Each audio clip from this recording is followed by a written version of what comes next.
Not long before we came on air, President Donald Trump pardoned the turkeys at the White House. It is a tradition at the White House where I believe 2 turkeys are pardoned by the president and then sent to their home state to live out the rest of their days. They are saved, if you will, from being served during a Thanksgiving dinner. Those turkeys get to be pardoned from being cooked and served on Thanksgiving. It is, unsurprisingly, a tradition that started some time ago. The first president that historians have identified to pardon a turkey was President Abraham Lincoln back in 1863, and it occurred by happenstance. It wasn't something that was planned out ahead of time. Abraham Lincoln's son, Tad, befriended the turkey that was at the White House as a part of Thanksgiving celebrations, and so President Lincoln pardoned the turkey. Now, it didn't become an official tradition until George H.W. Bush, the former president, spared a turkey's life in 1989 as animal rights activists protested nearby. So that was sort of the beginning of this being an annual occurrence for presidents pardoning turkeys. George H.W. Bush, though, some other presidents did pardon turkeys in between Lincoln and President Bush #1, including President John F. Kennedy, who gave an unofficial pardoning just days before his assassination in 1963. Individual farms have been gifting presidents turkeys since the 19th century, but it wasn't until 1947 when Harry Truman became the first president to turn the gifting of the birds into a photo opportunity.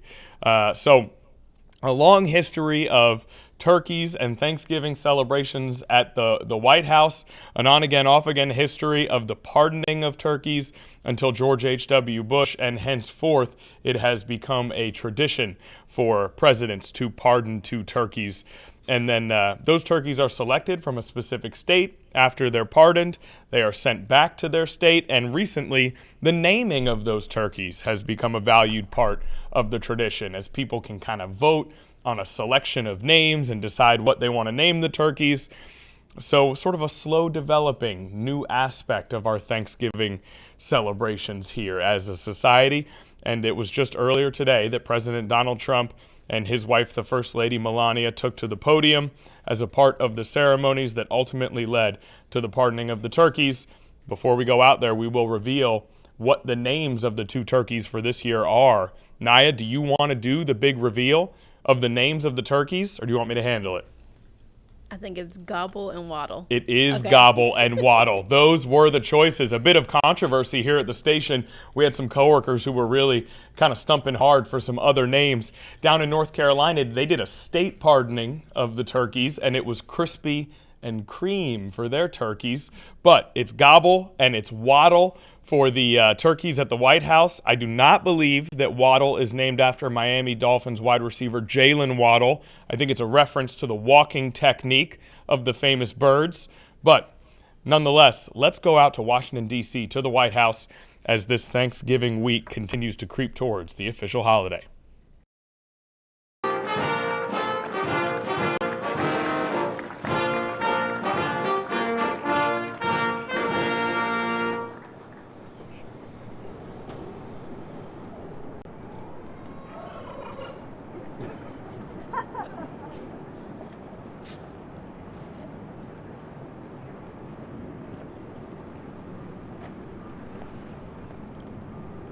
Thank you very much, and I hope you like our new beautiful patio with matching stone to the White House. If this were grass today, you'd be sinking into the mud like they've done for many years, and you would be very unhappy. Please, thank you very much.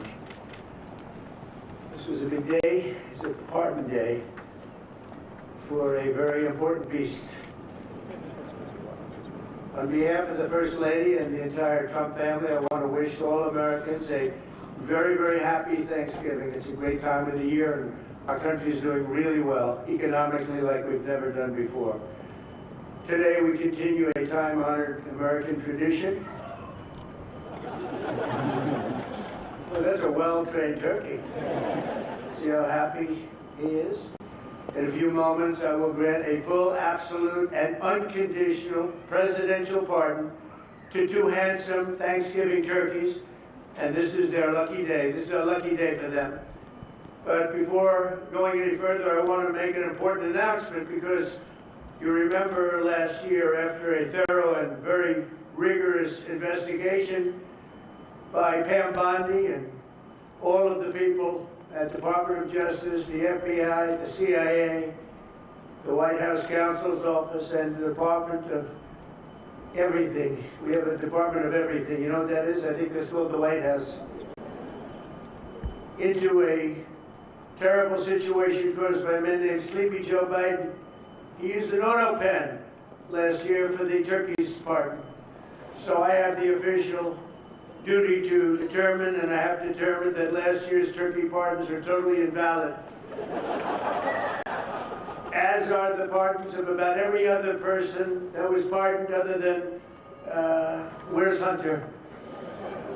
No, Hunter's was good. That was the one pardon, Pam, that was good, right? The rest of them are all invalid. I don't know what the hell you're going to do about that, but that's, now we're going to take a little of the joking. That is a mess. But they're hereby null and void. The turkeys known as Peach and Blossom last year have been located, and they were on their way to be processed, in other words, to be killed. But I've stopped that journey, and I am officially pardoning them, and they will not be served for Thanksgiving dinner. We saved them in the nick of time. This one has plenty of time, but they were saved in the nick of time. We're thrilled to be joined today by Vice President J.D. Vance, Second Lady Usha Vance, their daughter Mirabelle, and along with Attorney General Pam Bondi, Secretaries Marco Rubio, Scott Bassett, Pete Hegseth, Brooke Rollins, Howard Lutnick, Linda McMahon, Scott Turner, Administrator Lee Zeldin, who's done a great job. A nuclear power plant gets approved in less than a week. Okay? I'm only kidding, but pretty close to that. And we have more. Where's Lee? Stand up, Lee. One of my great superstars. Thank you. It used to take 20 years before you got rejected when you put in an application. Now we're doing them in a matter of weeks, right? And that's why we have the biggest plants anywhere in the world. We're leading in AI. We're leading in everything. Our auto plants are pouring back into our country. Where do you see the jobs coming with them? But many of them are under construction, but Lee's done a great job of getting those approvals. I appreciate it very much. FBI Director Kash Patel has been very busy doing a great job. Also, thank you, Kash. Along with members of, see, you got a follower, Kash. Along with members of Congress, and in particular, I want to mention Jason Smith, presidential pardon David Rose. to two handsome Thanksgiving turkeys, those two guys? and this is their lucky day. It's a lucky day for them. Jason knows more about the tax code than any living human being. He knows so much, we don't even want to hear about it, right? Too complicated. We're making a super code. But we did the great big beautiful bill. All of the which just people passed. at Department Your of Justice, inputs, the all of that, FBI, and it's CIA. amazing. The biggest tax cuts in the history of our country for middle-income people. The biggest tax cuts in the history of our country for middle-income people. And the biggest jobs bill ever passed. And nobody thought we could get that one done. I'm glad. And we actually put 4 years, actually probably 8 or 10 years, but we put 4 years worth of material into one great, big, beautiful bill. So that worked out very well, and I want to thank everybody for working on it. JD, that was a great, we were going to do it in small bills. We're going to have 18 bills and do it along the process. I'm glad, Scott, that we got it done, because dealing with these Democrats, I think that was all one shot. But we have it all in one great, big, beautiful bill. Thanks as well to the chairman of the National Turkey Federation and the CEO of Butterball. That's a big deal. Jay Jandren. Where's Jay? Thank you. Stand up, Jay. Thank you very much. Along with his wife, Leslie, and their 3 children, as well as the farmer who raised these 2 magnificent birds, Travis Pittman, and Wayne County, North Carolina. I won Wayne County by a lot. That means you had to vote for Trump, I think. I won by 92%. I like Wayne County. They're doing all right, right? And this is like a record-setting turkey that's going to be saved.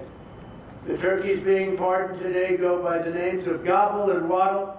When I first saw their pictures, I thought we should send them, well, I shouldn't say this. I was going to call them Chuck and Nancy. But then I realized I wouldn't be pardoning them. I would never pardon those two people.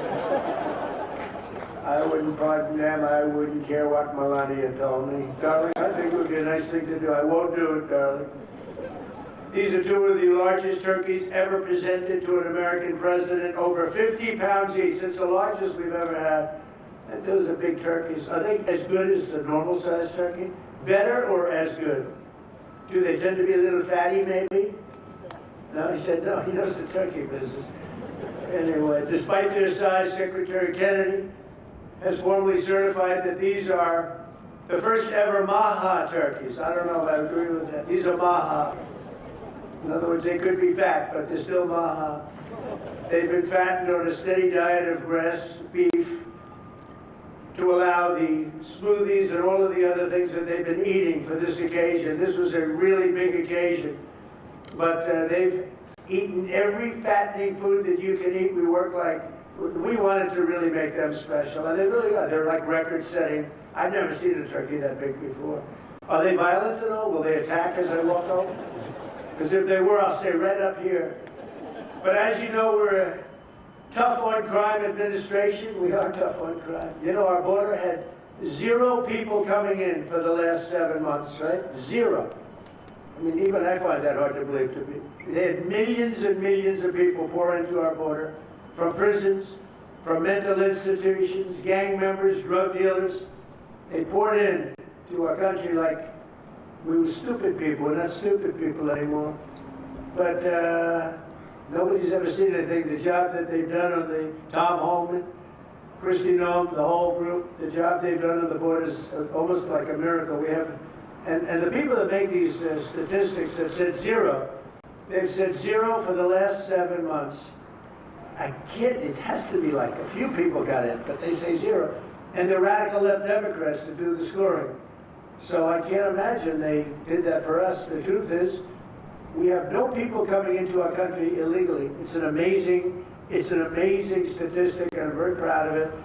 And we have the most people working in the United States today, by far, than we ever had in the history of our country. So those are all good numbers. But instead of pardon, some of my more enthusiastic staffers were already drafting the paperwork to ship Gobble and Waddle straight to the terrorist confinement center in El Salvador. And even those birds don't want to be there. You know what I mean? It's a tough. I'd like to thank the president of that country. They do a rather efficient job.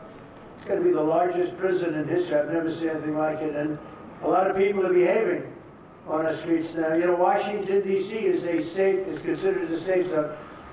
This was one of our most unsafe places anywhere in the United States. It is now considered a totally safe city. I won't tell you about murders. We're having murders, like a lot of murders, on a weekly basis. We haven't had a murder in 6 months. And it doesn't sound good even to say that. We haven't had a murder in 6 months. But when you are averaging 1 and even sometimes 2 a week, and you haven't had 1 in 6 months, you can walk with your family down the middle of any street, go to a restaurant, you won't get in. They're opening new restaurants all over, and it's really been a beautiful thing to see. So Washington, D.C. is now a totally safe city, and a year ago it was a criminal mess.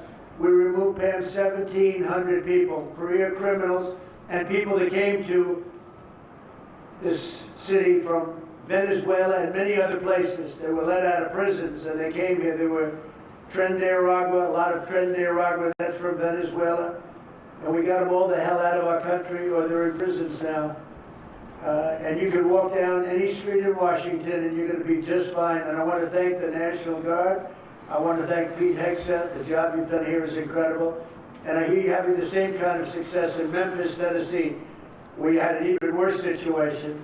And Memphis crime is down 64% in 3 weeks. And by the time you have 4 or 5 weeks, you can have it down almost where there won't be crime. And we could do that in Chicago, by the way, if they would let us, if the mayor was a low IQ person, but he should understand this is a very serious thing. You saw all the crime that took place last night, the night before. The woman with the burning, they burned the woman. They'll be talking about that now. They burned this beautiful woman riding in a train. A man was arrested 72 times. 72 times, think of that. And they'll let him out again. The liberal judges will let him out again. But we're ready to go. You know, we've been moving toward Chicago. We have a governor that thinks it's wonderful that only like 7 people were killed this week. But we are moving toward doing it. We're gonna, if crime gets, it's horrible what's happening in Chicago. We can make Chicago a safe city in a period of 4 weeks. In a period of 8 weeks, 9 weeks, 10 weeks, it would be totally safe. And the people of Chicago want us to go there. And if you look at the crime that's taken place in Chicago in the last 2 weeks, just take a look. It's on the front page of every newspaper. It's out of control. The mayor is incompetent, and the governor is a big fat slob. He ought to invite us in, say, please make Chicago safe. We're going to lose a great city if we don't do it quickly. Make Chicago, we'll do the same thing as we did in D.C., the same thing as we did everywhere we've gone. It's become almost instantly safe. And I want to do it in Chicago. So Governor Pritzker, if you're listening, let's get your act together. Invite us in. We're going to make your place so safe. You're not going to have these crimes that are making the newspapers and the front page of every newspaper and television story, news story. We'll make Chicago a safe place very quickly. I looked at the various cases, granting mercy, discovering that the terrible trauma that everyone's going through. And I had a little bit of a Pritzker joke. I was going to talk about Pritzker in size, but when I talk about Pritzker, I get angry because he's not letting us do the job. So I'm not going to tell my Pritzker joke. They have a very cute little joke, you know. Some speechwriter wrote some joke about his weight. But I would never want to talk about his weight. I don't talk about people being fat. I refuse to talk about the fact that he's a fat slob. I don't mention it. On a more serious note, as we gather around the dinner table, I'd like to lose a few pounds too, by the way. And I'm not going to lose it on Thanksgiving, I can tell you that. Because I'm going to have a turkey, but it's not going to be that one. I hope all Americans will have the chance to enjoy the fellowship of family and friends and renew our faith in God's providence.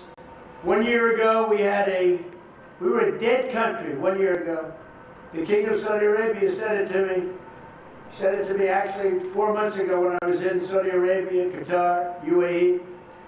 He said, you know, 1 year ago, the United States was a dead country, and now you've got the hottest country anywhere in the world. We're the hottest country. We have $18 trillion being invested as of now. We're not even close to being 1 year. The most ever was $2 trillion for a certain country I won't name during the last administration. In 4 years, they had less than $1 trillion being invested in the country.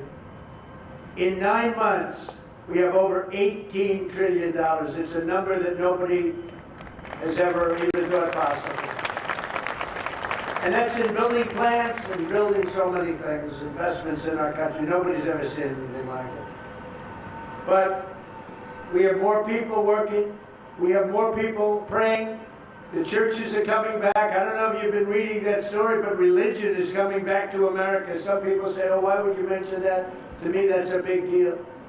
And this Thanksgiving, we're also making incredible strides to make America affordable again. Walmart announced that the cost of their standard Thanksgiving meal is 25% lower than just 1 year ago. That's a big deal. According to the USDA, the price of Thanksgiving turkey is down 33% from its Biden era highs. Potatoes are down 13%. Ham is down 15% compared to last Thanksgiving. So we are down to a level that we haven't seen in a long time. Egg prices are down 86% since March. and gasoline will soon be hovering around $2 a gallon. Under our leadership, we passed the largest tax cuts in history, the largest spending cuts in history, the largest regulation cuts in history, and we have fully secured our southern border. I've also ended 8 wars in 9 months, and we're working on that final war. It's not easy, but I don't know. I think we're gonna get there. 25,000 soldiers, Ukraine, Russia. In the last month, 25,000 soldiers have died. So I think we're getting very close to a deal. We'll find out. I thought that one would have been gone quicker. We did 8. I thought that would have been an easier one, but I think we're making progress. In less than 1 year, we've accomplished more than most other administrations have accomplished in 8 years. And this is a very special Thanksgiving. We thank God for His many blessings and the great success that this country has seen in this short period of time. We draw strength from the love of family and friends, and we express our undying gratitude for the men and the women of the United States Armed Forces. We love them. We pray that peace and prosperity will continue to bless our land, and together we'll really just keep this great drive going to make America great again. MAGA, I think it's the greatest expression in the history of politics. Make America great again. So once again, Melania, thank you for doing such a great job and being such a great First Lady. And now let's go and give Gobble, Waddle. Waddle, by the way, is missing in action, but that's okay. We'll pretend Waddle's here. The gift that they've been waiting for. And I'll move over and I will just say very nicely, Gobble, your pardon. Come on, let's say it in front of Gobble. Thank you very much, everybody.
Thank you very much, everybody.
All right, back here in the Live Impact News studio after hearing from President Donald Trump at the turkey pardoning ceremony today at the White House. Gobble and Waddle are the turkeys, as you heard. Waddle missing in action, but Gobble in the house to be pardoned. A number of comments from President Trump, a sharp pivot from the turkey pardoning celebration ceremonies was the moment where he did call the Illinois Governor J.B. Pritzker a big fat slob. So the relationship between the Trump administration, the state of Illinois, and the city of Chicago has been something that we have been following and covering for months here on Live Impact News.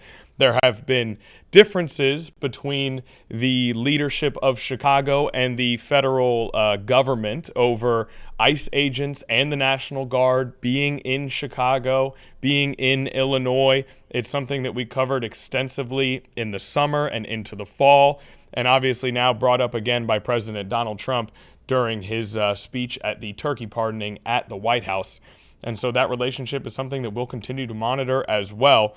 But that comment certainly did stand out in the midst of that speech.